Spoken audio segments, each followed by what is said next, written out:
أعوذ بالله من الشيطان الرجيم. بسم الله الرحمن الرحيم. الحمد لله رب العالمين، والصلاة والسلام على رسوله الكريم محمد بن عبد الله وعلى آله وصحبه أجمعين. السلام عليكم ورحمة الله وبركاته، وأسعد الله أوقاتكم بكل خير. تمتند الله سبحانه وتعالى نامتند مالونجي أغتالي مبيبونا ودبكين بيبونا. تمسبع الله سبحانه وتعالى سوق ساسلا كونيمين بجيكوشتم محمد صلى الله عليه وسلم. تمسبع غوريجو الله سبحانه وتعالى أبيرينغا توا وكمتيا بإذنه تعالى tusemberedde okubeera nga tuyingira omwezi ogw'ekitiibwa ogwa Ramadan.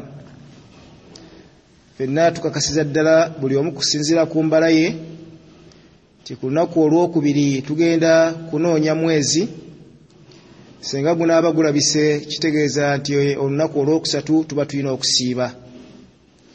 Ate senga gunaaba nga omwezi tegulabise olunaku olwokusatu ne tulya, lazima tteeka ku lunaku olwokuna tuteekeddwa buteekwa kusiiba, kubanga nti olwo tujja kubeera nga tumaze okujjuza ennaku 30 eza Sha'ban.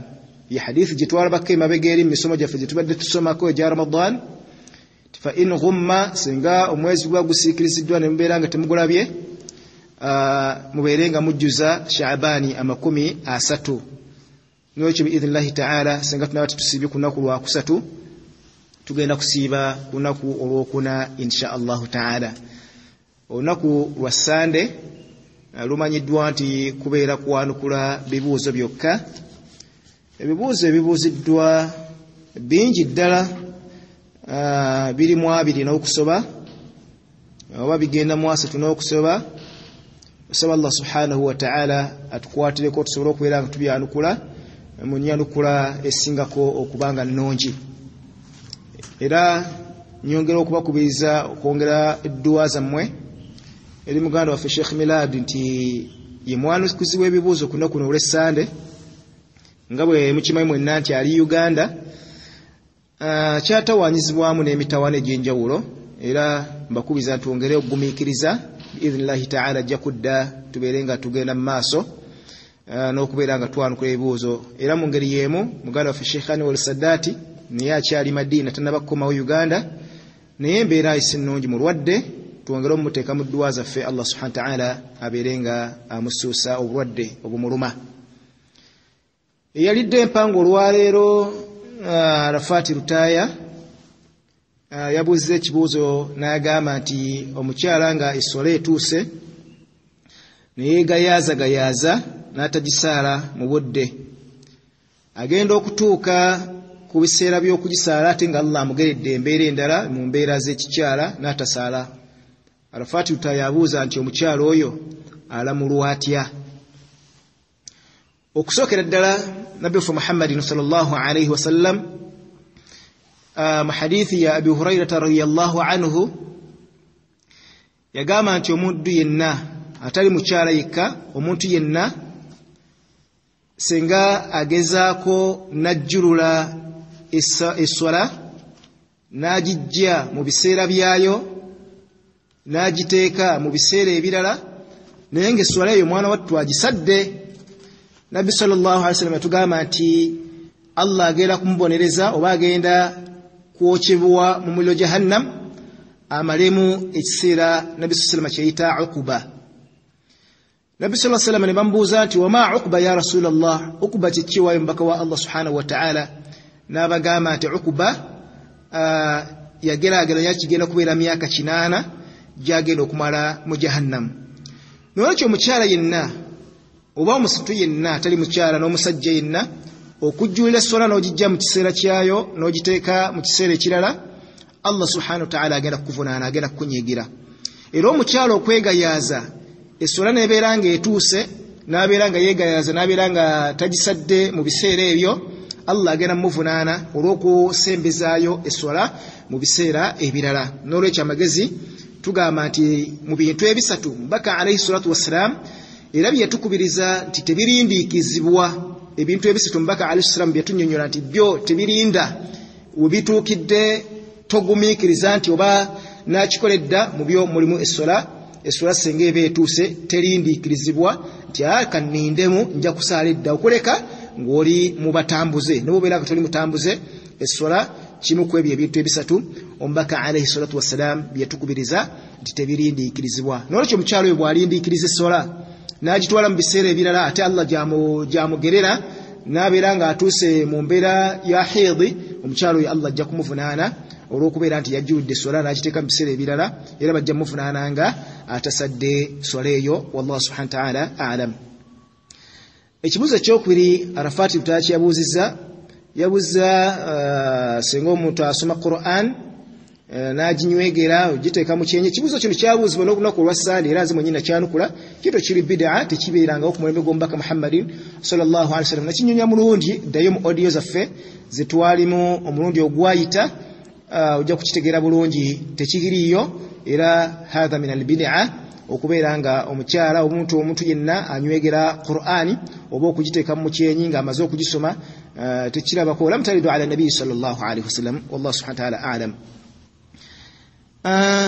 Mwanyina fayitibwa Eshe Farid yabuze naga ati bwe mba nsadde farada nempulira nga yakijje ku kibuuzo kitwayanukula omulundi ogwayita nga tulaba essola ezitasaalibwako ezitalina ba'diyya. Twagamba nti salatu subhi teyina ba'diyya, netugamba ne salatu al-asr teyina ba'diyya.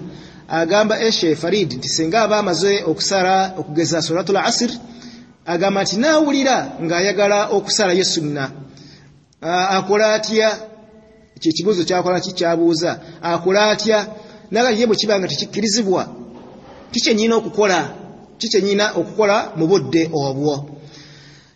Obusiraamu buno Eshe Farid, obusiraamu buno tubukolera ku mateeka, era y'ensonga lwaki omubaka Muhammadin sallallahu alaihi wasallam basahaba abangi baali babuuzibwa ku bigambo ebekiyitibwa okutya Allah subhanahu wa ta'ala.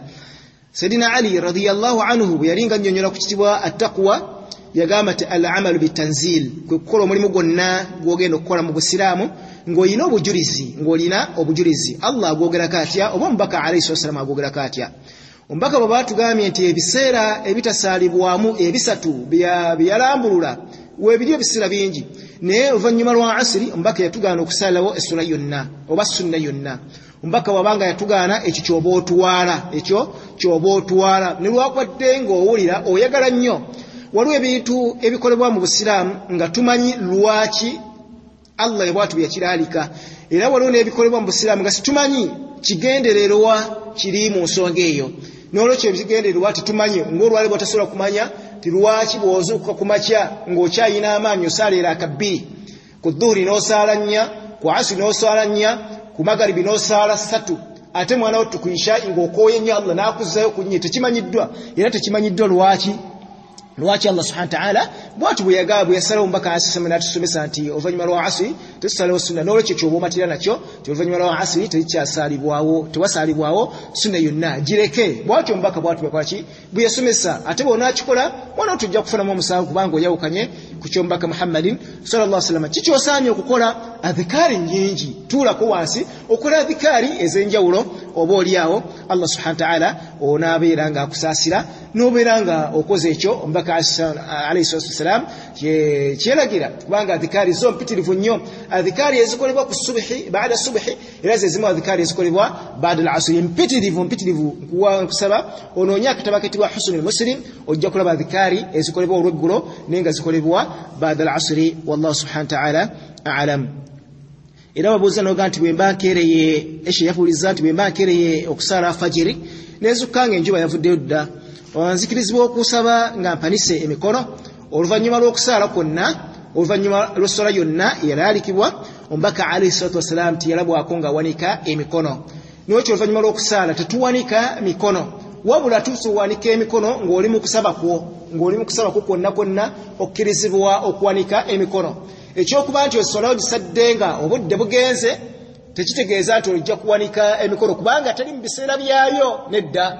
teri mbisala bya nti kijja kuwalisa emikono nedda oluvannyuma lw'okusaala tetuwanika mikono wabula emikono giwanikibwa mu mbeera yo yonna nenga si nga bwe twali ngedda nti olusaza assalamu alaikum wa rahmatullah assalamu alaikum wa rahmatullah imamu nawanika emikono allahumma anta salam amin wa minka salam amin wa alayka yaudu salam nedda ekyo tekikkirizibwa oluvannyuma lw'okusaala niwanika emikono tekyalabwako mulembe gw'omubaka Muhammadi sallallahu alaihi wasallam atenga omubaka alayhi wasallam gutujjako fa inna khayra hadiyu nabi sallallahu alaihi wasallam kulungamya okusinga obulungi kulungamya kwa mbaka alayhi salatu wassalam n'olwekyo tubeerenga tugoberera okulungama okwo wallahu subhanahu wa ta'ala a'lam. Farida binti Asiya yabuuza nagati senga mala okusaala nensabira bakadde bange edduwa mu bumpimpi nti Allahumma ghfir lahu warhamhu edduwa eba emala edduwa yo nene nnyo kubanga yatuyigirizibwa omubaka Muhammad sallallahu alaihi wasallam ne Allah subhanahu wa ta'ala yennyini yajogerako mu Qur'an rabbi ghfir liwalidayya warhamhum kama rabbawna sighara dua yatuyigirizibwa omubaka Muhammad sallallahu alaihi wasallam nene nnyo era obaokoze kya bbeeyi nnyo tetuyinayo dua nyimpimpi mu Busiraamu situyinayo dua nyimpimpi kasita kubeeranga kusaba Allah subhanahu wa ta'ala edduwa yebeeranga kinene n'olwekyo toyina mutawaana okubeeranga gyokozesa kubanga yetuyigirizibwa omubaka Muhammad sallallahu alaihi wasallam okugikozesa naddala nga osabira bakadde bo wallahu subhanahu wa ta'ala a'lam. Wabuze ekibuzo n'okakira n'ogati sengamba nga ndi mugenyi oli najja ne oba nenkyaza n'oli senga akyaza omugenyi n'amusalira akabuzi oba enkoko kinamulwa kitya kubanga tulaba nti okusala tusala akiika yokka nedda okusalira munno waliwo ebintu ebisalibwa nga biriibwa ngera bw'oyogedde akabuzi akakoko biriibwa buliibwa era tekina mutawana gonna oli okukyaza omugenyi wo mukwano gwo n'omusalira akabuzi oba okukwata ekoko n'omugamba nti genda nayo ojja giriira ewaka oba akabuzi nti genda nako ojja kaliira ewaka tekirina mutawaana gwonna so si nti tulina kusala akiika yokka oba kusala dhuhiya yokka nedda ne munno bw'abanga akukyalidde kya mu Busiraamu nnyo era omubaka alayhi wasallam yasalibwanga abasahaba bangi bamusaliranga akawembuzi ne bamuweereza n'alya tegeera basahaba bangi basaliranga omubaka alayhi wasallam embuzi ne bamuweereza n'alya senga kyali kikyamu ye mwennyini yandibadde ng'akola kitalya mbuzi eyo naye yaziryanga ezaamusalirwanga basahaba olusi yaweerezebwanga ennyama emaze okusalibwa ne yaziryanga tezina mutawaana okubeera nga munna akukyalidde n'obeera nga omusalira akantu ako n'abeera nga akalya wallahu subhanahu wa ta'ala a'lam.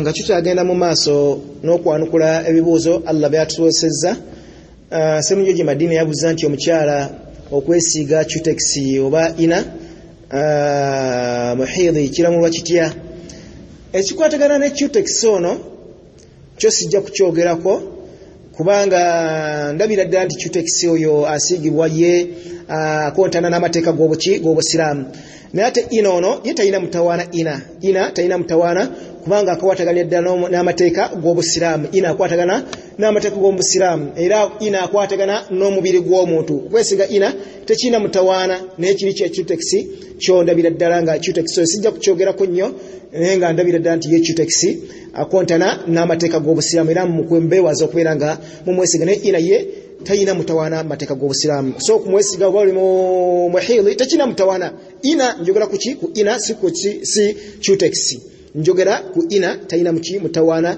okumwesiga mu mbeera yonna.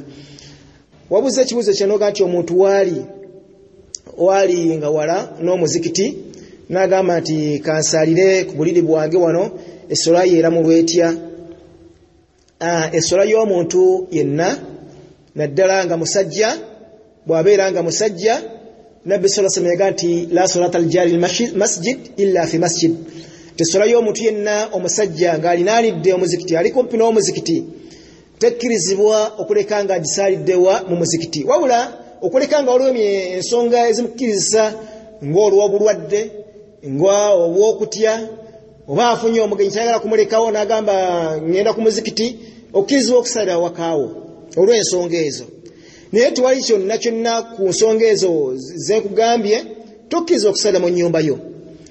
Era y'ensonga lwaki omusajja omu yajja nga muzibe maaso g'omubaka Muhammad sallallahu alaihi wasallam ya Rasulullah, nze ndi muzibe siraba, nzikiriza mpa olukusa nzisalire nga mu nnyumba yange naddala obudde obwo bwekiro sina muntu ankwatako kujja ku muzikiti kusaala, nzikiriza nsalire mu maka gange. Mbaka namugamba nti genda osalire wakaawo. Naye omusajja aba agenda namugamba nti sooka okomewo, naye hali tasimawo nida baba bazinye owulira nanga ati mpule ya Rasulullah, nanga ati fajib yanukula oyina okubeera ng'osalira ku muzikiti. Kikkakatako omusajja wenna kasitowera nga baazina ku muzikiti woli ng'owulira nga toyina mutawaana gonna lugendo nti olugendo olutya olutambulamu okugenda oludde bwa kiro otoli mulwadde, kikkakatako kugenda ku muzikiti. Naye obeera oli mukyala, kubanga ekibuuzo kino yakibuuza mukyala, gw'olina kusalira mu nnyumba. Omukyala essola yesinga okuba bulungi kugisalira mu nnyumba. Naye bw'obeera ng'oli musajja gwe lazima okakatibwako okubeera ng'ogenda kusalira mu muzikiti. Senga obanga toyina kisonyesa kyonna olina kubeera ng'osalira mu muzikiti, tokkirizibwa kubeera ng'osalira mu nnyumba yo. Wallahu subhanahu wa ta'ala alam. Jamila Nampi gyabuuziza ayagala abuuza ku miteeko gya tawuba. Ebiteeko gya tawuba egy'okwenenya ekisookera ddala ataluku dhunubu, kubeera ng'oleka ezzambi eryo lyokoleddeko tawuba okulirekera ddala nga togenda kuddamu kulikola. Ataluku dhunubu, okuleka ezzambi akakukkiriza akasooka, okuleka ezzambi nga tojja kuddamu kubeera nga olikolera ddala. Akakukkiriza akokubiri al azimu, okumalirira noga nti mmaliridde okuleka ezzambi lino, ommaliridde okuleka ezzambi lino. Akakukkiriza kokusatu okwejjusa ku zambi lyakola, ya rabbi kale nakola lyaki. N'akakukkiriza akasembayo al ikhlas, okubeera ng'oteekamu ikhlas nti guno tawuba eno gye ngenda okukola ngikola lillahi subhanahu wa ta'ala, ngikola lillahi subhanahu wa ta'ala. Omanye nti Allah okola tawuba eyo ku lwa Allah, okuleka ezzambi, okumalirira n'okwejjusa ku zambi eyo yiwakola obwebumu ku bukwakulizo bwa tawuba. Mpozi ekirala atawuba okubeera nga wenenya kabla gharghari, okubeera nga okola tawuba nga omwoyo okyali mulamu, ng'okyategeera ng'omwoyo tegunna tukutuuka mu ddookooli, kubanga tawuba y'omuntu nga omwoyo gwe guli wano mu ddookooli tekkirizibwa maaso g'ekitiibwa Allah subhanahu wa ta'ala. Wallahu subhanahu wa ta'ala alam. Siraji yabuuza naga nti bwe mbanga mbadde nga namanyiira okusiiba ennaku enjeru oba lwakuna oba lwammande nentuuka mu Ramadan nsigala nfunamu. Kibuuzo kino twakyanukula kunaku lwa Sande olwaggwa. Kibuuzo kino twakyanukula, nze mwennyini nze nakyanukula nti Ramadan mbeera ndala. Mwana wattu omuntu ali mu Ramadan asiiba Ramadan afuna kinene nnyo. Toddamu n'okulowooza nti ndi mu Ramadan, toddamu n'okukirowoozaako nti ndi mu Ramadan, nti nfiiriddwa ennaku zange enjeru. Kyofuna mu Ramadan kyekinene okusinga biri by'okulootya by'olowoozaako. Kyofuna mu Ramadan kyekinene okusinga biri by'olowoozaako. N'olwekyo ebyo byerabire kyomanya nti kyoliko kyekisingako obukulu. Ekibuuzo kino nakyanukula okusingako awo ku mulundi guli ogwayita. Wallahu subhanahu wa ta'ala alam. Bismillah, alhamdulillah. Mwanyina fayitibwa Hadija binti Yahya agala sengamba nasaba Allah ekintu kyonna neneyama okusiiba senga naaba nkifunye, nzikirizibwa okutandika okusiiba wadde sinnakifuna. Ebiseera ebisinga ekitibwa nadhir, ekitibwa kyonna enadhir, ekitibwa enadhir oteekeddwa okubeera nga enadhiri eyo oteekeddwa okubeera ng'ogamba nti kino ekintu Allah singa nangerera nenfuna ekintu kino nja kusiiba ennaku 2 egyo bayita enadhir. Kitegeeza nti ogenda kusooka okifune osooke osiibe. Era y'ensonga lwaki tulaba ku kyafaayo kya Ibrahim alayhi salatu wassalam bwe yasaba Allah subhanahu wa ta'ala ti Allah singa aliba wampadde omwana oyo bwe ndimala okumufuna nja kumusala musaddaaka fi sabilillah. era Ibrahim yamala kuzaala mwana bwe yamala okuzaala abakyebase Allah subhanahu wa ta'ala namwetera ekirooto namugamba awfi nadhrik tuukiriza ennadhiri yo giweeyama n'olwekyo okusiiba olw'okweyama okukweyama sooka ofune ekyo kyeweeyama wabula ate kirungi nnyo okusiibako osabe Allah kirungi okukulembeza omulimu omulungi ng'ogw'okusiiba n'omaliriza okusiiba n'osaba Allah subhanahu wa ta'ala byonna birungi naye nga kibeera nga kiri ku kya nadhiri sooka osabe sooka obeere ng'ova mu kizibu ekyo bw'omala okukivaamu olosaba Allah olwo tuukiriza ennadhiri yo gy'okola ki gyeweetema era mulimu embeera endala omusajja yeeyamye nti Allah senga anampa omwana omulenzi nja kusiiba agenda okuzaala n'azaala ate muwala n'agati osijja kusiiba kubanga nali nsabye mwana muwala ekyo nakyo kirimu embeera ndala ekyo kyo kirala ekisigako obulungi kusiiba era ne weebazaani Allah ne lwakubadde nga Allah akuwaanisirizaamu Allah yasinga okutumanya bannange Allah yasinga okutumanya oyinza okuba nga osabye mwana muwala nti bwe naamufuna nja kusiiba Allah subhanahu wa ta'ala agenda okulaba nti omwana omuwala bw'anaamukuwa agenda kukufuukira fitina nankamuwe mulezi siiba weebazaani Allah subhanahu wa ta'ala weesiiba weebaza Allah subhanahu wa ta'ala oluvannyuma lw'okubeera nga okoze eki ofuna ekyo naye nga ekibuuzo ky'obadde obuuza kigamba nti nzikirizibwa okusiiba nga sinnafuna bw'obanga weetema nadhiri ekisigako obulungi kusooka kubeera nga olaba ku ekyo kiwasaba Allah subhanahu wa ta'ala n'obeera nga olwo okola atya osiiba wallahu subhanahu wa ta'ala alam. Mwanyinaffe Titi Rahma aga nti batugamba nti bw'osoma Quran okiri kukingiriza amajinni aga kati bwe mba simanyi kugisoma nenfuna siddi nenteeka mu nnyumba ekola ki ekimo toyina mutawaana kikkirizibwa tekirina mutawaana gwonna kubanga Quran okugifunamu abantu bano bafunamu Quran omuntu yenna asomye Quran yafunamu omuntu agiwuliriza naye afunamu n'olwekyo era Quran okugiwuliriza egoba amajinni era yensonga lwaki omuntu wabeera nga abadde akwatibwa amajinni omuddu oyo tumusomera nsomere era si yagisoma tumusomera nsomere Allah n'amuggyako abaki amajinni ne lwakubadde nti gwagiwuliriza ng'eri mu nnyumba tofuna mpeera nnyingi zenkanankana n'oli agisomye kikyokubirizibwa kufaayo nnyo okugisoma ogiyige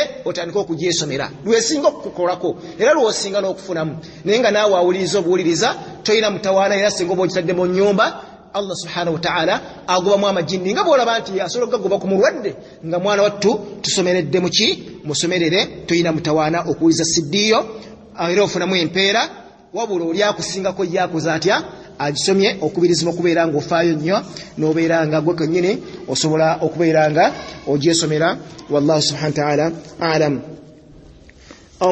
Wabuuza ekibuuzo kira Titi Rahma nti omuntu bw'agamba nti mbu sijja kuwasa oba kufumbirwa kubanga Muawiya teyawasa omuntu oyo alamulwa atyo obusiraamu bumulamula butya zambi eryo zambi omuntu yenna Nabi sallallahu alayhi wa sallam ayuha shabab bange mwenna abavubuka man istata'a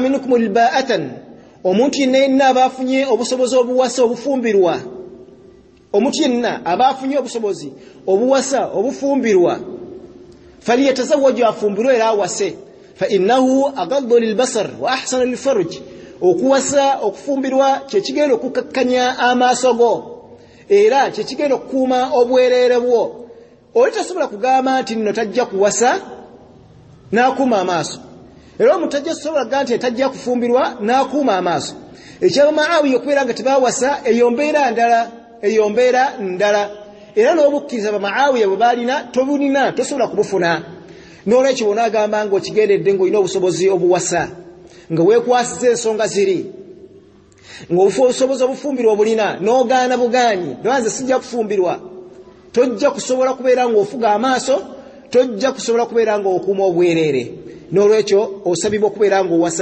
owasa oba ofumbirwa. Singa onaagaana okukikola ojja kubeera n'omusango munene nnyo mu maaso g'ekitiibwa Allah subhanahu wa ta'ala. Wallahu subhanahu wa ta'ala a'lam. Ono abuuza nti ayitibwa Hudu aga nti okuwuliza sidi y'ettaali kiri kitya? Mwana wattu kiziyizibwa okuwuliza amataali. Lwaki? Amataali ago bannange galimu ebizibu bingi. Amataali abamu abamanyi bagakkiriza nti matuufu, naye nga ekigambo ekisinga okubanga kye kituufu, amataali ago gali haramu okubeera nga gakubibwa. Amataali amatuufu ge galuwa mu Busiraamu. Amataali amatuufu gateekeddwa okubeera nga gakubibwa bakyala, naye nga ate abakyala bagakuba abo bagakubira mu bakyala bannaabwe, oba bawala nga be bagakuba naye nga bagakubira mu bakyala bannaabwe. Naye olwaleero amataali agakubibwa abasajja galinga ndongo yennyini, era gakubirwa mu bantu bonna. Mwana wattu amataali agakubirwa lwa nsonga bbiri. Ku mbaga nga abakyala bali mu nnyumba eyo bagakubira mu nnyumba yaabwe, nga bagakubira omuwala agenda okufumbirwa, oba ku lunaku olwa Eid.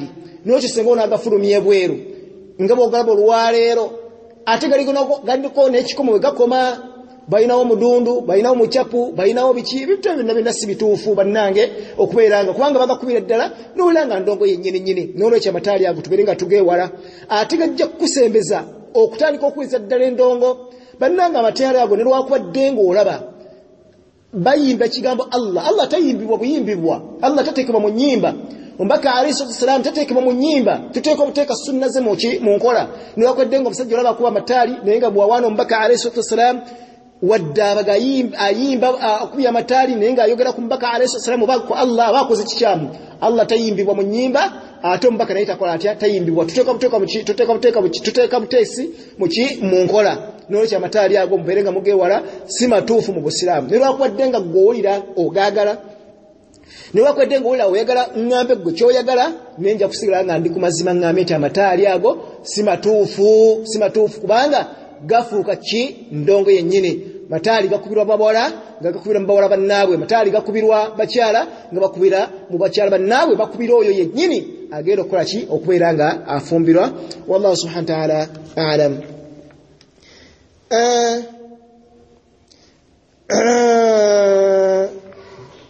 Ono yabuuziza n'agamba nti amasaji oba sawuna bino bisitiimu biki bikkirizibwa mu Busiraamu? Ebintu ebyo tebikkirizibwa olw'ensonga ezino wammanga. Nsonga esookera ddala, gy'ogenda mu masaji ng'omusajja ojja kusiŋŋaanayo bakyala nga bagenda okukunyiga masaji, ekyo kiri haramu okusookera ddala, ekyo kiri haramu. Mu sawuna gy'ogenda mugenda kwetabikayo abasajja n'abakyala, ekyo nakyo kiri haramu. Ebyo byonna birina bisitiimu. Okwetabika wakati w'abasajja n'abakyala mu mbeera eyo kiri haramu. Kiki ekikkirizibwa? Omubaka alayhi salaam alina ebintu byasomesa, naye nga mwana wattu tubirekawo ne tugenda mu bintu ebitali bituufu. Omubaka tugamba nti omuntu yenna ayagala okusala amasavu, agala okuwona ebirwadde asiibe. Era okusiiba kimu ku bintu ebikolanga sawuna. Okusiiba kimu ku bintu ebikolanga sawuna. Ebbanga ly'omala nga osiiba obeera osaza amasavu, obeera owonya ebirwadde, n'omuntu wagenda mu sawuna asuubira nti byagenda okufunayo. Wabula bukubeera nga kuno okumasajinga nga mukyala oli ne mukyala mu nnyumba tekina mutawaana, naye okuva wano n'ogenda wogenze abakyala bootamanyi bakumasajinge, obeera okoze haramu, era ojja kufunamu omusango munene nnyo maaso g'ekitiibwa Allah subhanahu wa ta'ala. Okubirizibwa okubeera nga ebintu ebyo byewala si birungi mu mbeera yaffe ey'Obusiraamu. Wallahu subhanahu wa ta'ala a'lam. Omuganda waffe ayitibwa Jabiru Kabirigo abuuza nti omukyala omufumbo akkirizibwa okukwata ku ssimu ya bbaawe nga bonna bafumbo, buzibu ki? Era kiki omukweka? Kiki ky'omukweka omukyala okukwata ku ssimu yo? Oba omukyala ddala obeera nga muli bantu, buli omu alina obwesige obulungi mu mukyala mu munne, lwaki munne omukweka essimu yo? Kitegeeza nti era wotakkiriza mukyala akwate ku ssimu yo, bwe kennyini ku ssimu yo inako ebintu ebikyamu by'okweka mukyalawo, ne bwe biba nga tebiriiko, omukyala akwate ku ssimu yo tekinaako mutawaana gwonna. tewina mtawana wonna gonna omusajja okwata ku simu ya mukyalawo lwaki omugana situinayo obujulizi bwonna mu Qur'an oba mu ahadithu z'omubaka alayhi salatu wassalam nti omukyala takkirizibwa kubeera nga akwata ku simu yani ya bbaawe. Sirinayo obujulizi bwonna bwe naalabye nti omukyala takkirizibwa kubeera nga akwata ku simu ya bbaawe oba omusajja yenna okubeera nga akwata ku simu ya mukyala we. Wallahu subhanahu wa ta'ala a'lam. Ono abuuza nti omuntu ayitibwa latiya layati latiya tisenga omuntu yerumika nga yasiibye okusiba kwe kufa. Okwerimika kuno okwokuvaamu ekintu kyonna okuvaamu ekintu kyonna naye nga toyenderedde okuvaamu omusaayi mu nnyindo oba kyobadde otegeeza okuvaamu omusaayi mu nnyindo ne weerumika mu mbeera eyo tekitta kusiiba tekyonoona kusiiba okwerumika obwerumisi n'ovaamu omusaayi okwo mu nnyindo. Naye olwokuno ate okwerumika okulala kubeerumika omuntu n'abeera nga ngenda kwerumika n'akikola ng'agenderedde. Abamanyi bangi nga Muhammad ibn Salih al-Uthaymin yagamba nti ekintu ekyo omuntu ayerumika ng'agenderedde kinafuya onafuwa omubiri n'okunafuwa okwo obeera okoze otya obeera osiibukuse. Abamanyi bangi kyo bakyegattako okwerumika ng'ogenderedde. Naye okuvaamu omusaayi mu nnyindo obadde otambula odduka ogenda okola otandise okuvaamu omusaayi mu nnyindo wasiibye ekyo tekitta mwana wattu kkokyo kusibako era tekina mutawana gwonna. Wallahu subhanahu wa ta'ala a'lam. Bismillah alhamdulillah salatu wassalamu ala rasulihil karim. Nga tukyogenda mu maaso n'okwanukula ebibuuzo mwanyina fayitibwa Latifa Sulaiman yabuzza ate asaba kumutangazaamu ku suratu eyitibwa Laylatul Qadr era kibaawo ku kiro ekyo kya Laylatul Qadr. Laylatul Qadr kibeera kiro mu mwezi gwa Ramadan, kibeera kiro lunaku naye nga lwa kiro mu mwezi gwa Ramadan. Era ekiro ekyo Allah subhanahu wa ta'ala mu sura eyo eyitibwa Qadr yakyogerako bwe yali ng'ayogera ku kussa kwa Qur'an n'agamba nti inna anzalnahu fi laylatil qadr.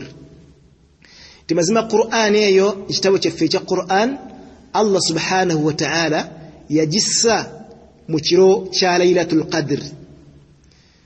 N'agamba nti wama adraka ma Laylatul Qadr, onaategeera otya ki ekinaakumanyisa Laylatul Qadr? N'agamba nti Laylatul Qadr khayrun min alfi shahr, ekiro ekyo kye kirungi okusinga min alfi shahri, emyezi 1,000.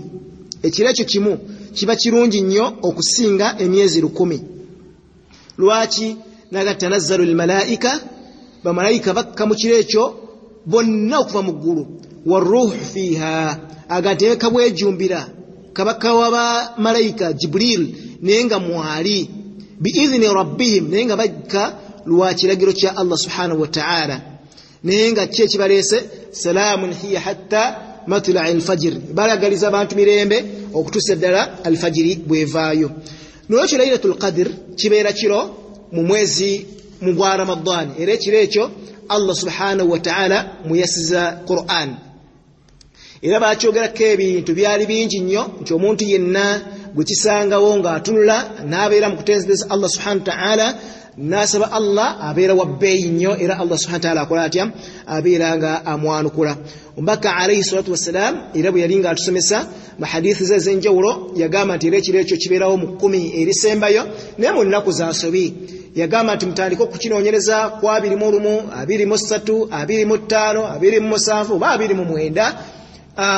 Bwatu byagamba nti kibeerawo mu nnaku ezo mu mwezi gwa Ramadhan mu 10 erikola ki? Erisembayo. Naye nga ali muhimu nti Allah saba malayika bonna okuva mu ggulu ne Jibril mwennyini mwali, naye nga abayegayira Allah abeere ng'asonyiwa abantu. Tekibeerawo mu mwezi mulala gwonna, kibeerawo mu mwezi gwaki? Gwa Ramadhan. Mu bufunze ebyo bye bikwatagana ku kiro ekyo ekya Laylatul Qadr. Fatima binti Muhammad yabuzza nti ntangazaamu kulinnya libayita Sufyan, kubanga waliwo abasuufi ate abantu abo balituuma, ayagala kutangaala linnya eritibwa Sufyan. Sufyan linnya ddungi, eddinya ddungi terina mutawaana gonna era tulaba mbatukulembera bangi balituuma ba Abu Sufyan ba Sufyan al-Thawri bonna bgali manyaga basahaba batabi'i bangi bagatuma erinnya terina mutawaana era lyawukana na kiri kyoyogerako ya Sufi na Sufyan ebera Swadi Sufyan ebera Sadi Swadi ate Sufi bana basufi ebera Sin nolwecho abasufi balala ne Sufyan kiki kirala terina mutawaana erinnya eryo dungi era tulaba nti mu basahaba batusooka bangi baberanga bakola ki balituma terina mutawaana gonna wallahu subhanahu wa ta'ala a'lam. Wabuza ekibuzo kirala Hajara Sulaiman timigaso ki ejiri mutarawehe migaso ki ejiri mutarawehe Nabi sallallahu alaihi wasallam yatugamba ti man sama Ramadan omuntu yenna bwagezako nasiba hadith esoka Nabi sallallahu alaihi wasallam shahru Ramadan mwezi wa Ramadan shahrun kataba Allahu alaykum as-siyam Allah yatulugularikako okweranga tugusiba mpaka ganti wasanantu lakum al-qiyam nange nenteka musunna yokuyimiriramu okusala tarawih yani la faman sabaha mutubagusiba wa aqamaha nasara tarawiya ghufira lahu ma taqaddama min dhanbihi Allah musanyiwa amazambi gekola ki gesoka okukola ogwe mugaso ogusoka ala tuhibbuna abange tutumwagala ayaghfira Allahu lakum Allah berenga basonyiwa no tuberenga tusiba ali tuberenga tusala neki ne tarawih nolwecho mahalitho enda Nabi sallallahu alayhi wasallam jetugamba nagati annahu man qama ma'a al-imam omuntu yenna kumigaso gyaki gya tarawih omuntu yenna bwagezako nasala etarawiya nasala ne imam hatta yansarifa namalirizo okusala nga akyaliwo mu imam kutiba lahu qiyamul layli laylatin Allah amwandika kempeera z'omuntu ayimiridde ekiro kiramba ogwo mugaso muyitirivu n'ekyo kubiriza mulimu emigaso mingi nnyo mulimu okusunyibwa Allah subhanahu wa ta'ala n'olwekyo kubiriza okubeeranga tusaala etarawiya eyo tufubeerenga tusonyibwa omubaka Muhammad owekibwa Allahu subhanahu wa ta'ala. Wabuze ekibuzo n'ogati bwembanga mmanyiyo essula zange ntonotono nsobola okwesaaza awaka toyina mutawaana tulaba nti omubaka alayhi salatu wassalam essalatu tarawih yagisalako emirundi mitono nnyo mu masjid naye lwaki ayina ekigendererwa nti yatya kubanga yajja n'asala olwaleero tarawih mu Ramadan basahaba bagenda okulaba nga balina essala gy'abasaazizza ne wayita akaseera enkera nadda n'asaaza owaddako okusala batu bajja bangi nnyo omubaka tiyadda naye baamubuuza lwaki nagati natidde mba kugenda mu maaso essala yandibafuukidde ki ya farala ate nga temwandisobodde era okutandika tarawehe okugisalira mu masjidi mu jamaa yaliwo ku mulembe yatandikira ku mulembe gwani gwa Umaru radiyallahu anhu era okugisala okukino kyobadde obuuza nti okugisala ne sura zetotono toyina mutawaana era tekina bujulizi bonna nti tulina kusala Qur'ani namba nga bolaba nti tufuna bahafizu mu mizikiti ne basaaza juzu nedda tekina mutawaana tebesalibwa juzu kusobola kusoma kul huwallahu ahad yo no salera akazo 11 no maliriza toyina mutawaana ero bosade ki tarawehe wadde gisalide waka naye okukisigako bulungi kubeera ngo ojeta mu muzikiti wadde oli mukyala lwaki olwa haditha nituva okulaba nti omuntu yenagezako n'asalira mabega wa imam n'amaliza soleyo ng'ali mabega wa imam Allah subhanahu wa ta'ala amuwanikako empeera ezenkanakana n'omuntu asadde ekiro kiramba n'olwekyo ekisako obulungi kubeeranga tugireeta mu mizikiti wallahu subhanahu wa ta'ala a'lam. Sala nabo wesebuza nagati emizikiti emingi gibakoze waggulu ku bizimbe naye nga zisala essola gisala nejjuma zikirizibwa okusalira mu tahiyatul masjid toyina mutawaana kubanga asuli yazo ebema giyitibwa mu mizikiti wabula olwegiwa egiyitibwa emiswalla nga basalira obusalizi nga kitwale nga wetunagenda ku Eid okusala salatul Eid eri mu kisaawe wetugenda okusala Eid tosala sunna eyo naye ate obeera nga mugana asala munda mu muzikiti ogisala so mizikiti egyo egisinga obungi wadde ng'ogambe giri ku bizimbe giyitibwa mizikiti toyina mutawaana kubeera nga osalirawo sunna eyo wallahu subhanahu wa ta'ala a'lam. Muganda faitibwa Madina binti Yakub aganzikirizibwa omuntu akirizibwa okunaaba omubiri n'okusenya nga yasiibye ebibuzo bino byonna tugenda byanukulira ndooza mu musomo gwe tugenda okusoma ku lunaku lwa Mande naye nga okunaaba tekutta kusiiba okunaabako tekutta kusiiba ate era n'okusenya era nako tekola ki tekwonoona kusiiba tujja kubirabaawo mu maaso. Allah subhanahu wa ta'ala a'lam.